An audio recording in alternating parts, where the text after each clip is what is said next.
Selamat sore, perkenalkan nama saya Sabrina Nurhidayah, NPM 001 dari tutor 20. Nah, di sini saya akan melakukan pemeriksaan neurologis. Yang pertama adalah pemeriksaan refleks fisiologis. Nah, yang pertama kali akan saya lakukan adalah meminta pasien untuk rileks terlebih dahulu. Rileks aja ya, Bu. Oke. Nah, selanjutnya yang pertama adalah melakukan pemeriksaan refleks biceps. Nah, pada pemeriksaan ini yang pertama adalah saya akan mencari tendon dari biceps pasien terlebih dahulu. Kemudian saya tuh posisikan tangannya, difleksikan, kemudian letakkan di atas area abdomen pasien. Kemudian ketukkan palunya dengan ditutupi dengan ibu jari saya.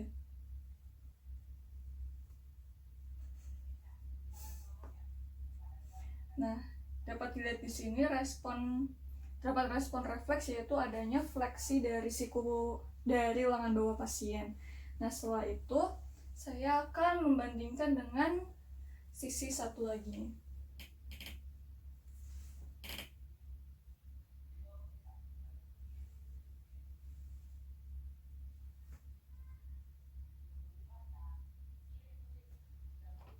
Sisi satu laginya juga normal. Kemudian lanjut ke pemeriksaan refleks yang selanjutnya, yaitu refleks triceps. Untuk pemeriksaan refleks triceps ini juga sama, saya akan mencari tendonnya terlebih dahulu.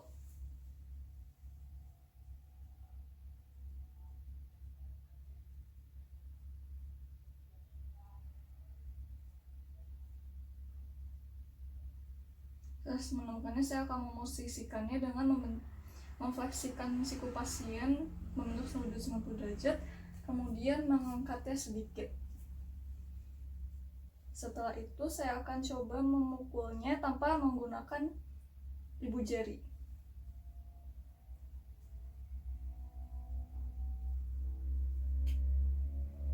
Nah, dapat dilihat di sini refleksnya adalah adanya ekstensi dari lengan bawah pasien. Kemudian saya akan membandingkannya dengan sisi yang satu laginya.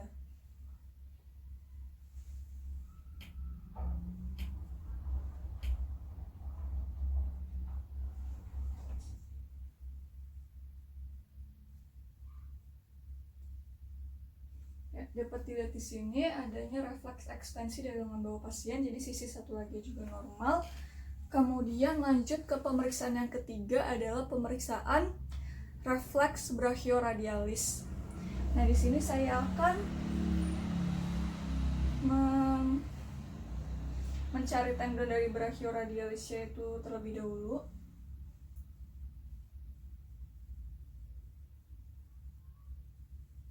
Setelah menemukannya, saya akan mengetukkan dengan dilapisi dengan ibu jari saya.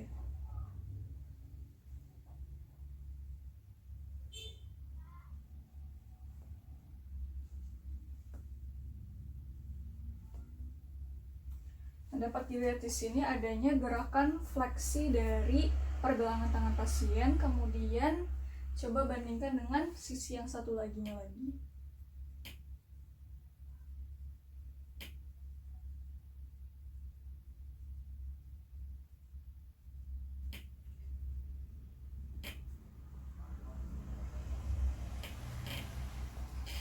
Nah, dapat dilihat juga sisi satunya lagi normal. Kemudian yang selanjutnya adalah pemeriksaan refleks patelar. Nah, di sini saya akan meminta pasien untuk menggulung celananya terlebih dahulu hingga di atas lutut.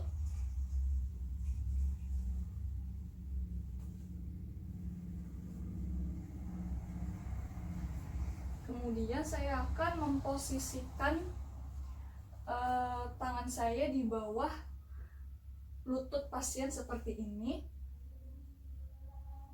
Kemudian saya akan mengetukkan palunya tanpa perlu dilapisi dengan ibu jari saya.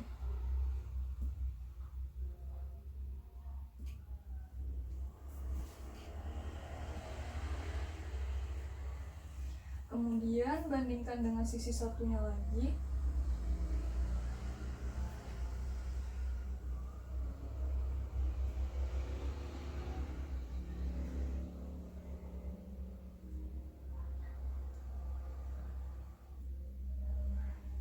Nah, dapat dilihat di sini adanya respon berupa fleksi dari lutut pasien. Nah, respon ini merupakan respon yang normal. Kemudian selanjutnya saya akan memeriksa refleks dari Achilles. Nah, untuk yang Achilles ini saya akan memposisikan kaki pasien dengan melipatnya, kemudian meletakkannya pada kaki yang satu laginya. Kemudian saya akan mendorsofleksikan kaki pasien seperti ini. Kemudian saya akan mengetukkannya pada bagian Achilles tendon pasien tanpa perlu dilapisi dengan ibu jari.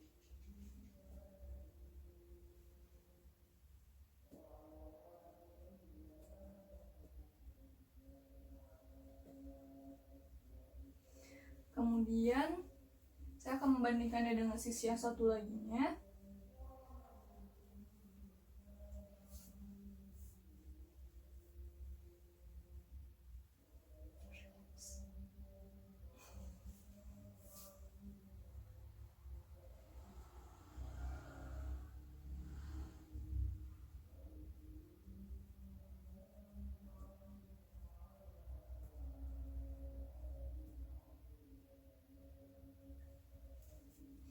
Nah, untuk respon dari Achilles reflex ini yaitu adanya gerakan plantar fleksi pada kaki pasien, pada pergelangan kaki pasien. Nah, pada pasien ini normal. Kemudian yang selanjutnya adalah pemeriksaan refleks abdominal. Nah, pada pemeriksaan refleks ini yang pertama-tama saya akan minta pasien untuk membuka bajunya sedikit. Nah, selanjutnya saya akan menggoreskan ujung dari hammer reflex saya dari 4 arah yang berbeda dengan arah yang diagonal menuju umbilikus pasien.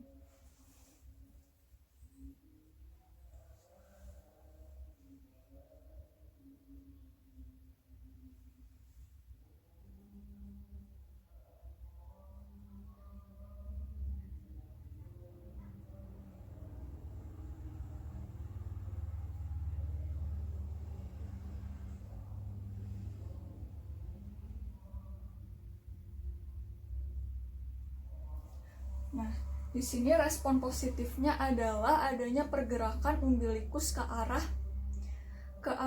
asal goresan dari ujung palu tadi. Nah, pada pasien ini normal.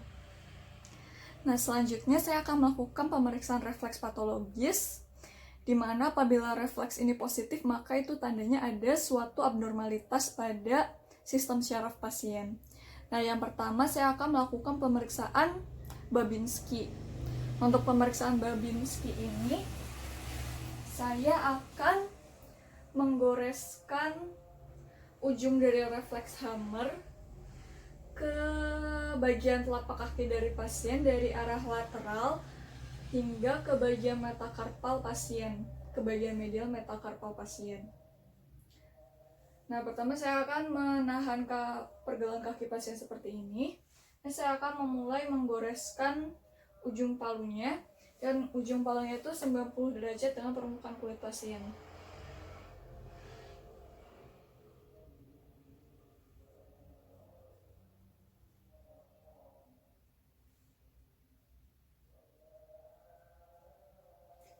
Nah, kemudian kita akan bandingkan dengan kaki satunya lagi dan melakukan cara yang sama.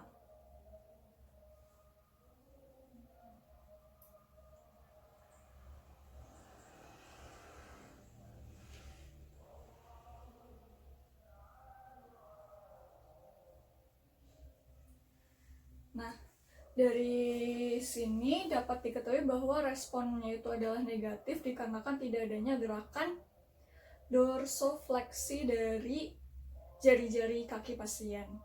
Nah, selanjutnya saya akan melakukan pemeriksaan cedok. Untuk cedok refleks ini saya akan menggoreskan ujung hammer refleks pada bagian lateral dari bagian dorsum kaki pasien.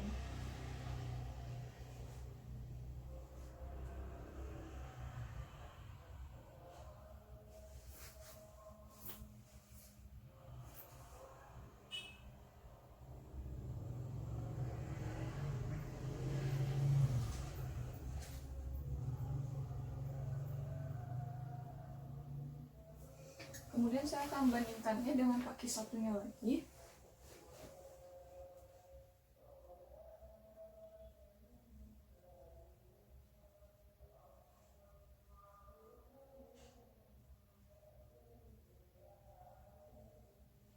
Nah, dapat dilihat dari sini bahwa responnya itu negatif dikarenakan tidak adanya gerakan dorsofleksi dari jari-jari kaki pasien. Nah, selanjutnya saya akan melakukan pemeriksaan Oppenheim. Nah, untuk pemeriksaan Oppenheim ini saya akan memfleksikan jari telunjuk, dan jari tengah saya seperti ini. Kemudian saya akan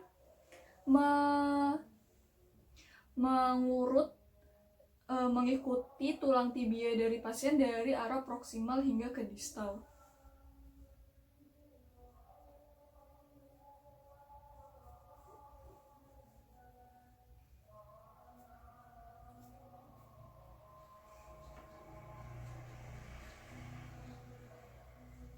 Kemudian bandingkan dengan kaki satunya lagi.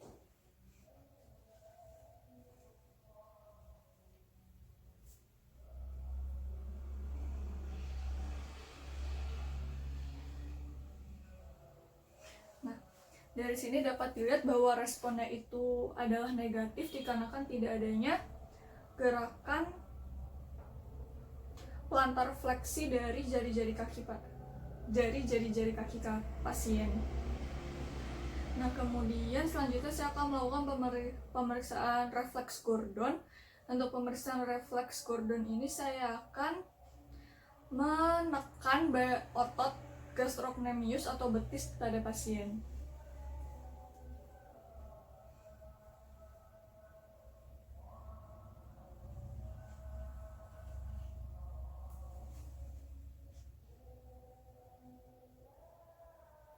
Kemudian saya akan bandingkan dengan kaki satunya lagi.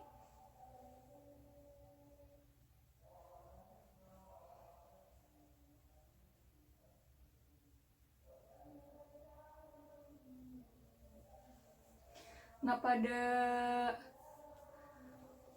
dilihat dari pasien ini responden negatif dikarenakan tidak adanya gerakan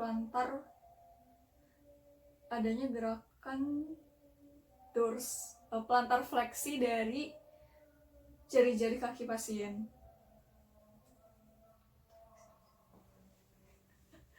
Nah, selanjutnya saya akan melakukan pemeriksaan refleks Xavier. Untuk pemeriksaan refleks Xavier ini saya akan menekan bagian tendon Achilles dari pasien.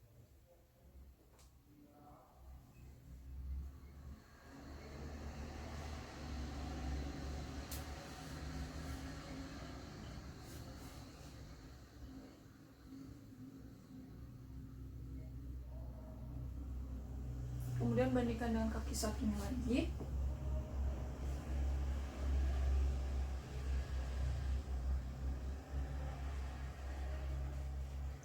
Nah, dari sini dapati bahwa responnya itu negatif dikarenakan tidak adanya gerakan dorsifleksi dari jari-jari kaki pasien. Nah, selanjutnya saya akan melakukan pemeriksaan refleks Rossolimo. Untuk pemeriksaan refleks Rossolimo ini saya akan mengetukkan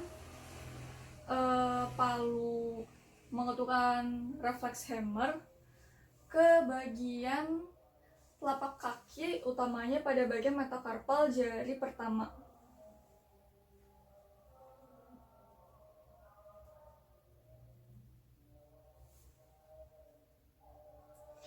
Kemudian bandingkan dengan kaki satunya lagi.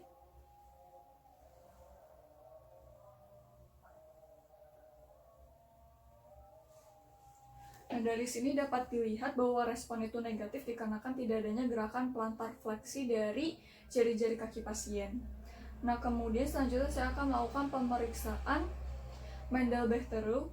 Jadi untuk pemeriksaan Mendel-Bechtereau ini hampir sama dengan Rossolimo, bedanya saya akan mengetuknya pada bagian dorsum kaki pasien, tepatnya pada bagian dorsalis pedisnya.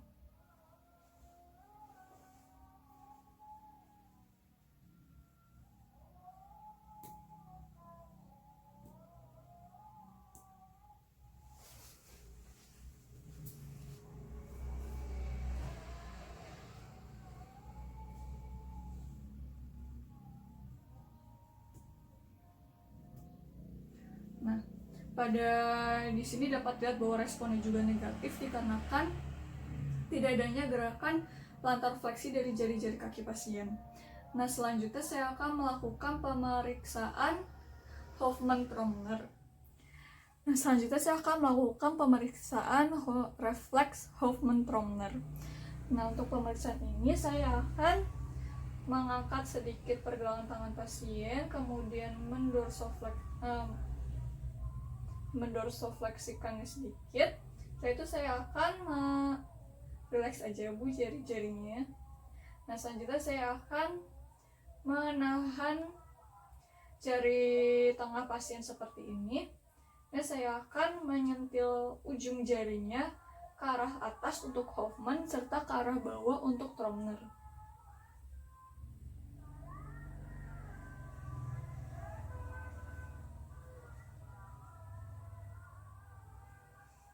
Nah, dapat dilihat di sini responnya itu negatif dikarenakan tidak adanya gerakan fleksi dari jari-jari lainnya. Nah, saya akan mengecek tangan yang satunya lagi.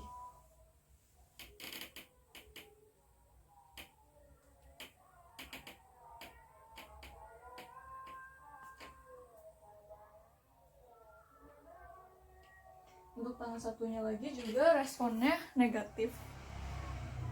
Selanjutnya saya akan melakukan pemeriksaan refleks regresi atau refleks primitif.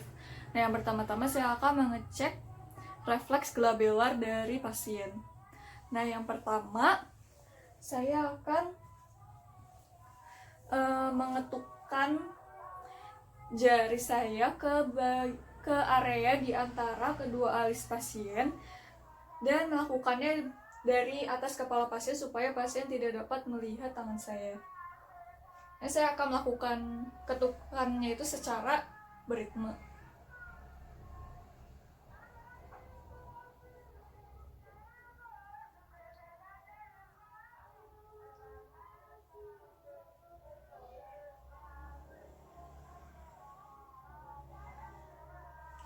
Nah, dapat dilihat di sini bahwa refleks glabelar dari pasien itu negatif dikarenakan pasien sudah tidak berkedip mengikuti tidak mengikuti ritme ketukan dari jari saya setelah ketukan yang ke-8. Nah, selanjutnya saya akan mengecek refleks note dari pasien. Nah, untuk refleks note ini saya akan mengetukkan jari saya ke area di bawah hidung serta di atas upper lip dari pasien.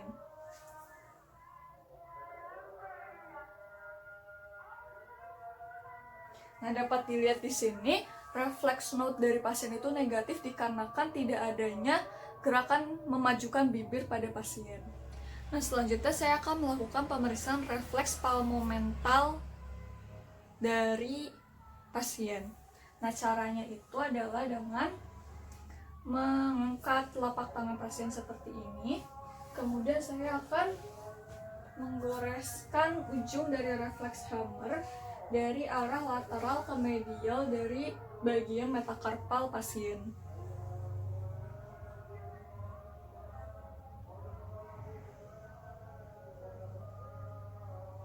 Ini saya akan bandingkan dengan yang satunya lagi.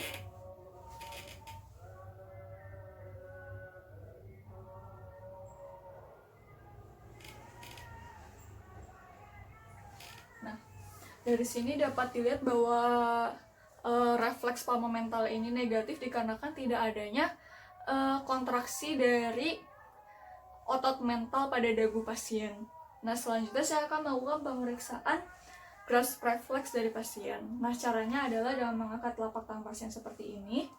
Kemudian saya akan meletakkan telapak tangan saya juga di atas telapak tangan pasien. Kemudian saya akan menarik tangan saya dengan cepat.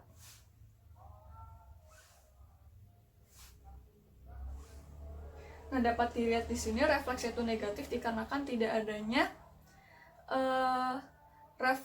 gerakan seperti ingin menggenggam pada tangan pasien. Kemudian saya akan lakukan pada sisi satunya lagi.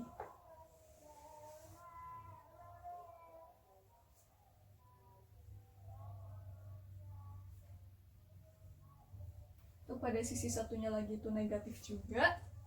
Nah, selanjutnya saya akan melakukan pemeriksaan meningeal signs pada pasien. Nah, yang pertama saya akan mengecek nuchal rigidity pada pasien untuk memastikan bahwa pasien itu menderita kaku kuduk atau kuduk kaku. Nah, pertama-tama saya akan menolehkan kepala pasien ke kanan dan ke kiri secara perlahan.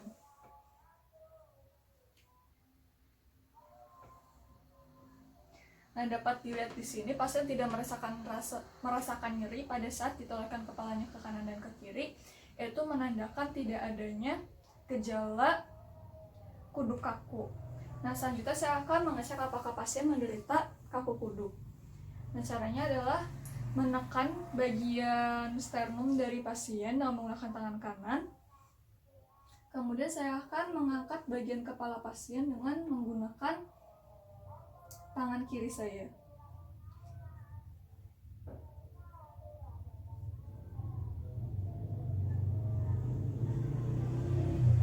Nah, dapat dilihat di sini pasien dapat menyentuhkan bagian dagunya ke bagian sternum dari pasien tanpa merasakan rasa nyeri. Nah, itu menandakan bahwa pasien tidak mengalami gejala kaku kuduk. Nah, selanjutnya saya akan melakukan pemeriksaan Brudzinski sign, di mana Brudzinski sign ini ada 4. Nah, untuk pemeriksaan Brudzinski yang pertama itu adalah dilakukan dengan cara memfleksikan kepala pasien seperti pada pemeriksaan nuchal rigidity.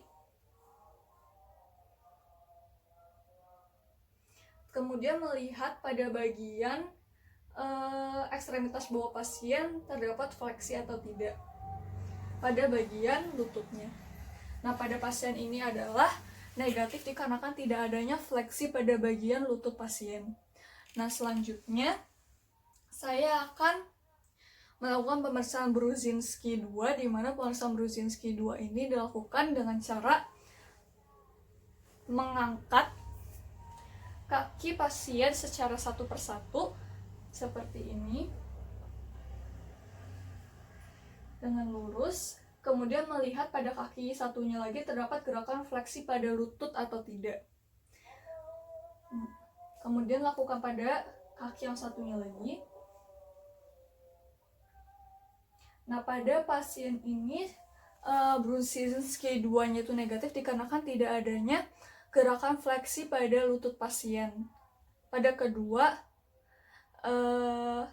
ekstremitas bawahnya. Nah, kemudian selanjutnya adalah pemeriksaan Brudzinski 3.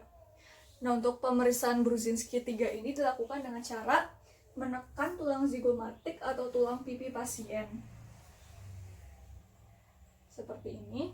Kemudian melihat apakah adanya gerakan fleksi pada lutut pasien atau tidak. Nah, pada pasien ini terdapat gerakan fleksi pada lututnya, maka Brudzinski 3-nya itu negatif. Nah, selanjutnya saya akan melakukan pemeriksaan Brudzinski 4. Untuk pemeriksaan Brudzinski 4 ini saya akan menekan area suprapubik pasien. Tetapi sebelum ini saya akan memastikan bahwa kandung kemih pasien itu kosong, dikarenakan itu dapat mempengaruhi hasil akhirnya.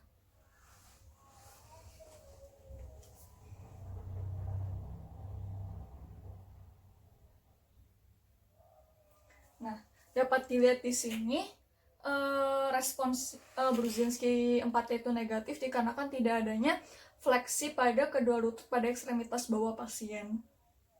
Nah, kemudian selanjutnya saya akan melakukan pemeriksaan Lasik sign. Untuk pemeriksaan Lasik sign ini dilakukan dengan cara mengangkat kaki pasien secara satu persatu. Seperti ini. Kemudian saya akan melihat ekspresi pasien. Nah, dapat dilihat di sini pasien tidak merasakan nyeri ketika pengangkatan sudutnya itu lebih dari 70 derajat, itu menandakan Lasik sign itu negatif. Saya akan melihat sisi satunya lagi. Untuk sisi satunya lagi juga negatif. Nah, kemudian untuk pemeriksaan yang terakhir adalah pemeriksaan Kernig sign. Nah, untuk pemeriksaan Kernig sign ini hampir sama dengan pemeriksaan Lasik sign. Bedanya, saya akan mengangkat kaki pasien pertama-tama dengan cara memfleksikan pada bagian paha serta lutut pasien seperti ini. Kemudian saya akan mengekstensikan tungkai bawah pasien secara perlahan-lahan seperti ini, dan dapat dilihat bahwa Kernik sign dari pasien itu negatif dikarenakan pasien tidak merasakan nyeri setelah sudutnya itu melebihi 135 derajat. Kemudian saya akan bandingkan dengan kaki satunya lagi.